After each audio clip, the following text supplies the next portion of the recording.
Hello. Hello. Hello. Here we are in headquarters of Royal Photographic Society. This is Michael, who will look after us today. So here we are. Can you show us a little bit, please? Sure. Hi, my name is Michael Pritchard and I'm the Director of Education at the RPS. So really pleased to be able to show you around our wonderful building that we've only been in since January 2019. And obviously we've had a year of COVID closure as well. So today is the first day that we've reopened. So it's a really important day for the RPS. So we want to encourage everyone to come into the building and see this wonderful exhibition that you're going to see in just a moment. Yeah, excellent. Thank you very much. So if you'd like to come through, I'll show you our auditorium because we do events, talks, photographer talks and screenings in there. So at the moment we're just playing a film which is also in the exhibition, but it looks much more impressive on our big screen here. So come through. Thank you. I began to see things that I knew weren't right. People were basically placed in there as so we've had excellent. Look at that. It's what a beautiful space you have here, and very encouraging to actually sit down and watch something. Very impressive. So we do photographers talks here. We've had symposia here. We've had other public events and film screenings as well with Q&As and directors in here. So it's a really great space, and some of the students locally use the space to screen their own films and do their own presentations. So it's a space that we want to encourage people to use for their own purposes as well. If you want to come through, we'll go upstairs and have a look at our education floor and our exhibition. So just before we go upstairs, this is our President's Board. So the RPS is one of the oldest photography organisations in the world. We have a history back to 1853. So our first president here was Charles Eastlake, who was the director of the National Gallery. Wow. So he was our first president between 1853 and 1855. And then as you look down the list of presidents right up to today, then it covers some of the great names of photography, scientists, photographers, and people that work for Kodak in Ilford. Some of the big companies became presidents of the RPS. So it's, the heritage and the history of the RPS is really important to us. Yeah. Anyway, let's go upstairs and have a look at the education. All right, thank you.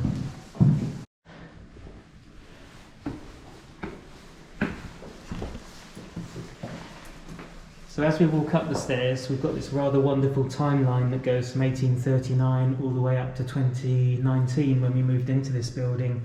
So just here at 1888 is the first Kodak camera invented by George Eastman and the Kodak company. There's some famous Edison was one of the inventors of the motion picture. And then 1894 was when the Photographic Society became the Royal Photographic Society. And then in 1895 we've got the Lumiere brothers, who are also inventors of cinematography. Yeah, excellent. It's a nice reminder.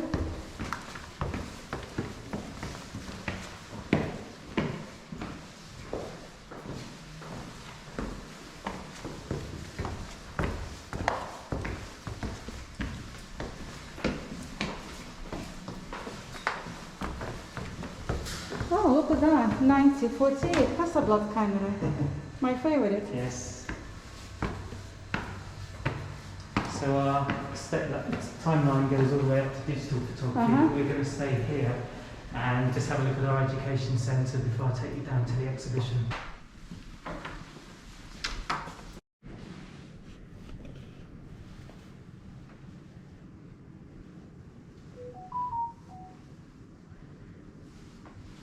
Very interesting books and prints, look at that. So during lockdown this room's been a little bit of a workroom, but we've got some of our library here. We've also got some of the historical records of the RPS. So we've got a complete run of our journal from 1853 up to the present day, and then some of our early membership records as well. And in our plan chests we have some photography. Wow. So historic photography. Let's find something. And I'm going to show you this, which is really interesting. Wow. So this is a colour photograph Yeah. by a lady called Madame Yvonne, who was she made this in 1939, and it uses a very specialist colour process that she was an absolute master of. Yeah. Process only lasted for 10 years, and then it didn't appear after the Second World War. But this is one of her photographs. So it's a really. What is some So the principle of this? So the colour process is called Vivex. It's a very complicated way of producing colour photography, but the results, I think you agree, are rather special. Yeah. It's special, yeah. What is your famous pictures you have here? Most famous? The main RPS collection is based at the Victoria and Albert Museum, so that's where the really historic photographs are. But we're starting to form a new collection here of historic photography and work relating to past members of the Society. So we have some slides here, which I can show you.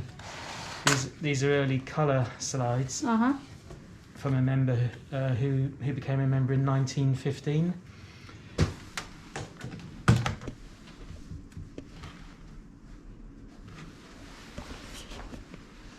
So it's So this is an early colour slide. It's it's an autochrome. Wow. And it was made by a photographer called Robert Bird. It's on the glass as well. Yeah, and it's the first commercial colour process from 1907, but this is made somewhere between 1915 and 1920. And this is his daughter and his wife and a family friend in a bluebell field. Wow, so it's very so beautiful. Appropriate for this time of year. Yeah, just right. Excellent. I never seen slide on a glass before. Very interesting. A lot of the famous photographers were members of the RPS, so people like Fox Talbot, Julia Margaret Cameron, Roger Fenton from the early days were all members of the RPS and exhibited their work in the RPS exhibitions.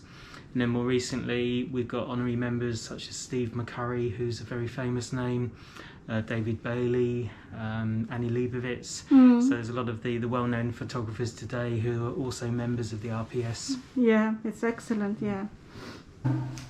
So this exhibition is called In Progress, and it's our reopening exhibition after being locked down for a year. So it's the first public exhibition we've had since March 2020. Yeah. And In Progress is it's showing the work from 5 photographers who are, and it's, as the name suggests, it's work that they're currently working on, or maybe some earlier work that they're starting to re-look at. So there are 5 photographers here.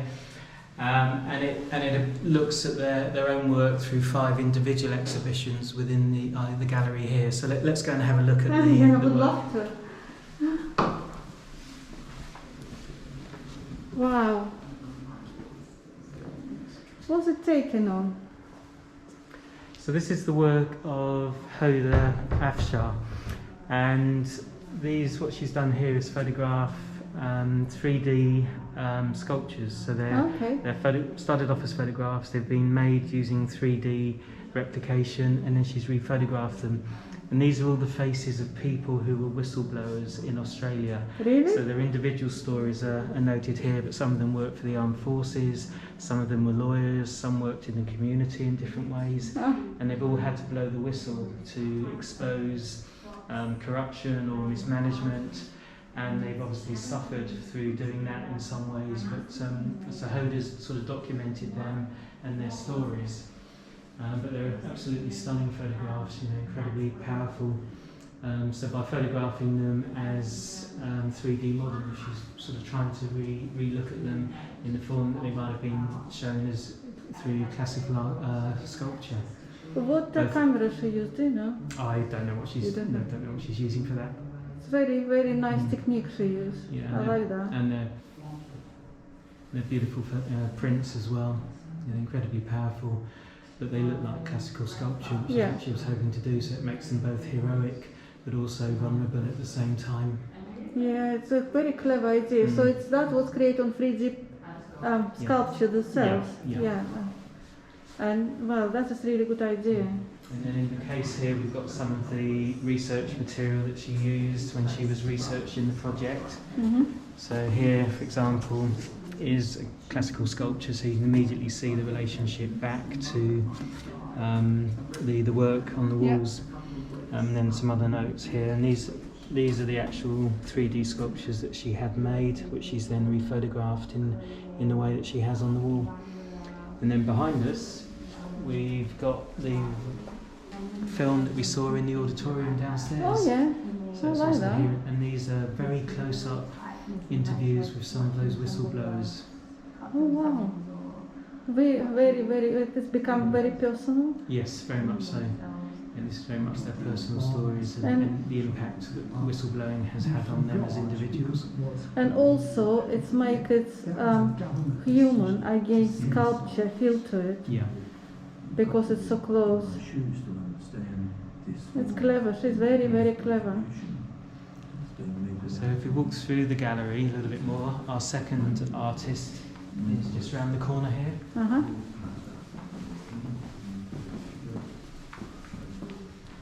So this is the work hello there. of Widling Cadet, and she's sort of picking up a lot of her personal history and using ideas of memory and replication through her work. And again, there's some of her research material in the case here.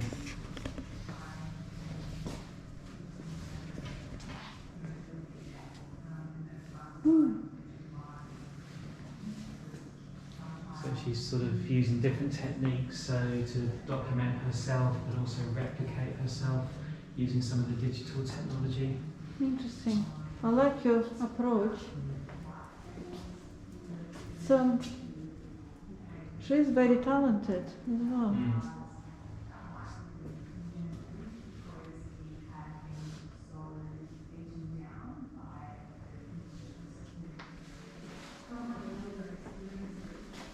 It's reflection. Just try to.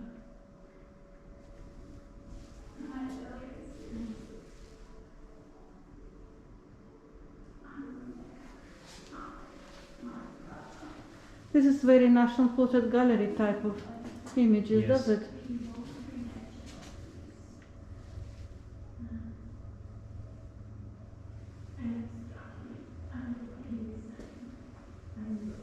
This is very powerful. So this is her that she's replicated herself. Yeah.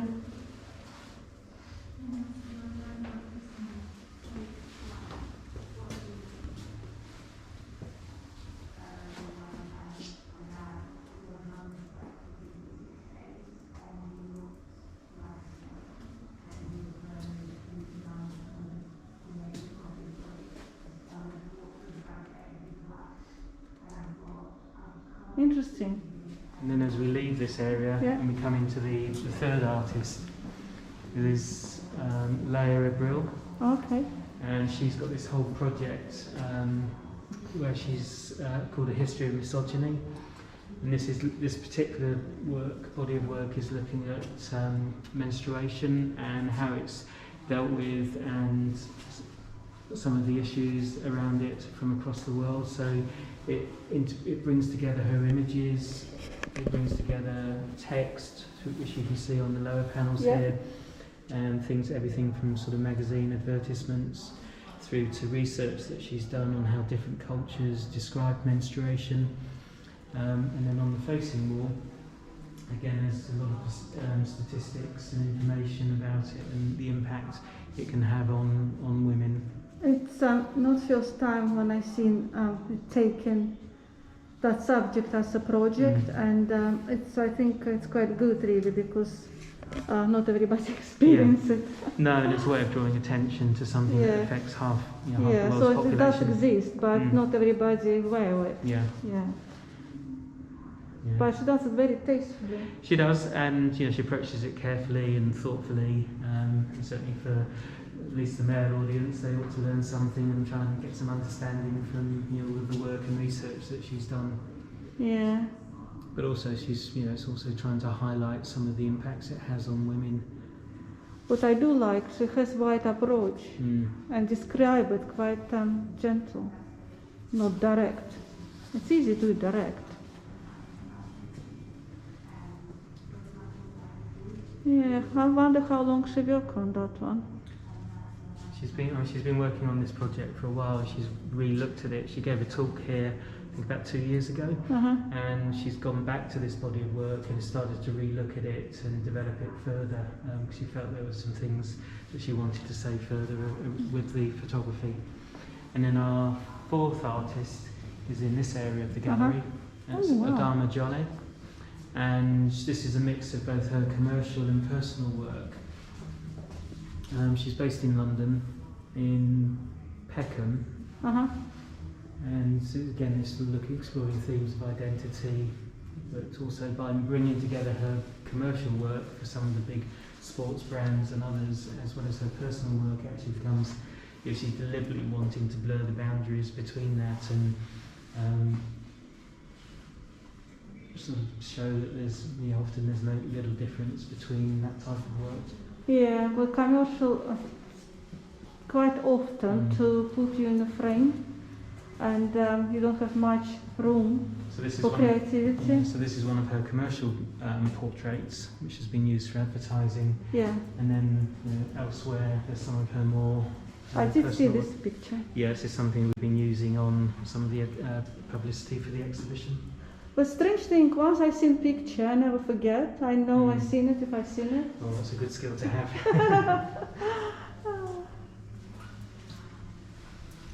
It's excellent. Your work really nice. So it's a more traditional approach, perhaps, to the hanging and how it looks, but it works perfectly for her work. Yeah. So each of the 5 artists in this exhibition has approached the display and interpretation of their work in different ways. Yeah, it doesn't inspire you. She shot lots on Hasselblad, does she?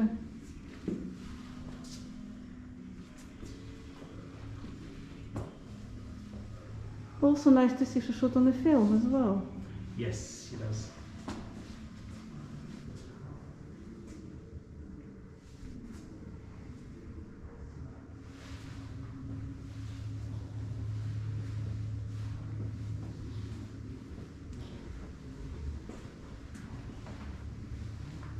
Excellent. And then our final artist in this exhibition Uh-huh.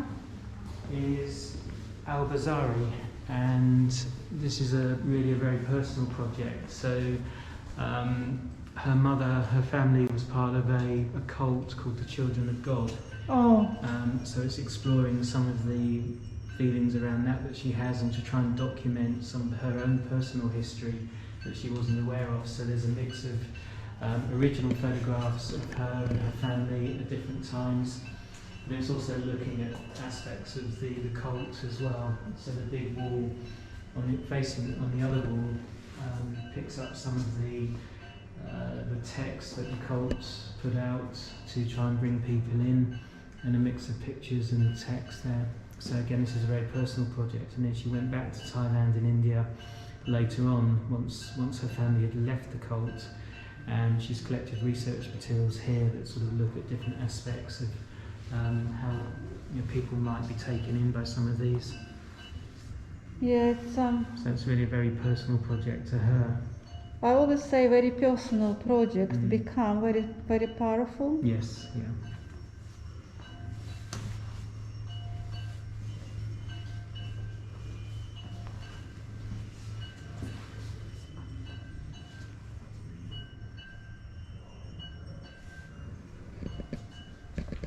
Well, I do like you put few women on a display. It's excellent because it's very competitive world, and it's nice to actually somebody hear what women would like to say.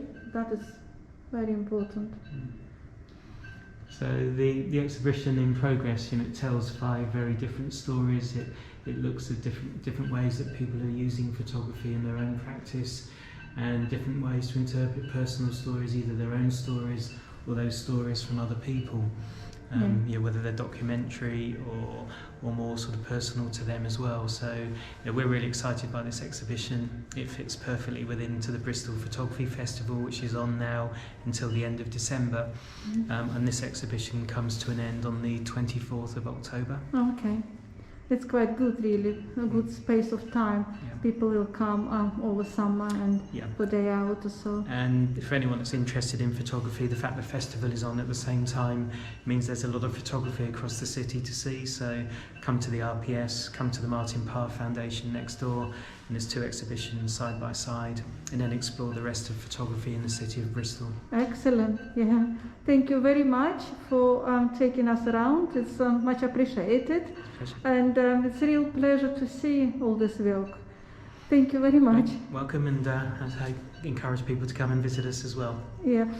One more question. How foreign people can be a member of RPS? Can you explain what they should do? So the Royal Photographic Society is open to anyone with an interest in photography, and so whether you're just using a GoPro or a smartphone or proper high-end digital camera, whether you use film or photography, we don't mind what you're using. Ultimately it's about the photography at the end of the day. So the RPS is here to help you develop your own skills, to share them with that community of photographers. So we have over 10,000 members across the world.